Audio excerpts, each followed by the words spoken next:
Hey, it's Colin Dougherty here, and we're back in our deep storage in the building. It is climate control, which is a pro. Con is it's a little jammed up right now. But these are cars that are here for projects, some for storage, and there's some neat cars we'll go through and talk about. Gary just joined me, and let's get started. All right, yeah, let's go up there and take a look. Here we have, I don't know, we have a number of these 944 Turbo Cups in here. Some are for storage, some are available. That's good. And basically, this is the 1987 944 Turbo Cup. Going around the front here. And these are pretty neat. This car here was delivered to Sawicki Porsche in Pittsburgh, Pennsylvania, and was a Turbo Cup that was intended for the 1987 SCCA racing series. The car was bought new by the dealership and never used. Bought this car recently, hold on, that's good, and got it all sorted out, and now it's going to be joining us in HSR racing in 2026. Fingers crossed. So what makes a 944 Turbo Cup different under the hood? Let's take a quick look. We got the strut tower brace with the welded on mounts. We've got the magnesium intake manifold. You'll notice the car has a few missing components like the power steering reservoir, because the cars don't have power steering. It has this triangulated bracket here that takes the end of the frame rail and ties it back into the wheelhouse. This car is equipped with fire system and transponder and other sort of things for racing. And otherwise, it looks pretty familiar under the hood, doesn't it, Gary? Yeah, it does. We'll walk up and take a look a little bit closer at the number 77 car that we did a profile on the other day. But it's unique in that it was a Rothman's Turbo Cup. Essentially the same cars. You know, it was an 88, but it was specifically for Canada and the Rothman's Turbo Cup series. And there's a couple other little details you can look at to help identify the Rothman's cars over the regular Turbo Cup. This car here, again, a Turbo Cup. It's got the lightweight composite hood with the safety catches that are recessed and twist lock, and easy access to the engine bay. Okay, let's cover this one back up and keep on going.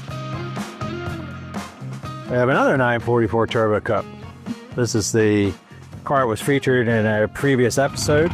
This is a 1988 944 Turbo Cup, same as the 87 that we saw behind, although this one was built and used in the Canadian Tire Rothman's Turbo Cup series in Canada. Liveries are very similar in the sense that, bright, bold colors, great looking cars. This is a black car, kind of rare. I think there are only 3 cars in the series that were black, all owned by the Gary racing team, and multiple drivers in the cars. Again, the Turbo Cup differences, we've got the strut tower brace, magnesium intake manifold, the Canadian sports group has the tag because it's a CASC car. That's just a small difference. It helped them identify the cars for use in that series. Again, with the composite hoods and the recessed fasteners.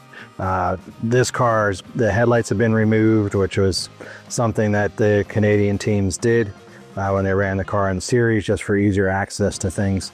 Again, no power steering. This car is unique in the sense that it's in the original livery still that was installed in 1987. So each one of these pieces of stripe is individual.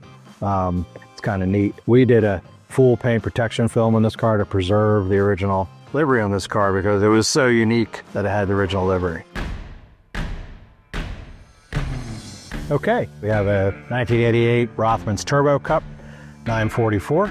This car was raced in Canada all 3 seasons, and then went to PCA Driver's Ed shortly after the series ended. Currently owned by an individual who uses it in an HSR for showroom stock racing.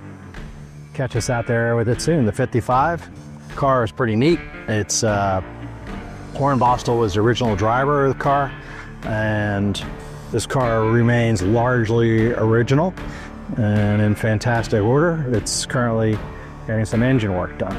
What's neat about these is the white wheels, right? Pearl white and the magnesium lightweight wheels. You know, there's a big difference in these phone dial. How do you know? You did a little lifting the other day. Yeah, we did a little lifting. Like 300 wheels we moved. And that's right. There's a huge difference. So any phone dial that you see as white is not necessarily a magnesium turbo cup wheel.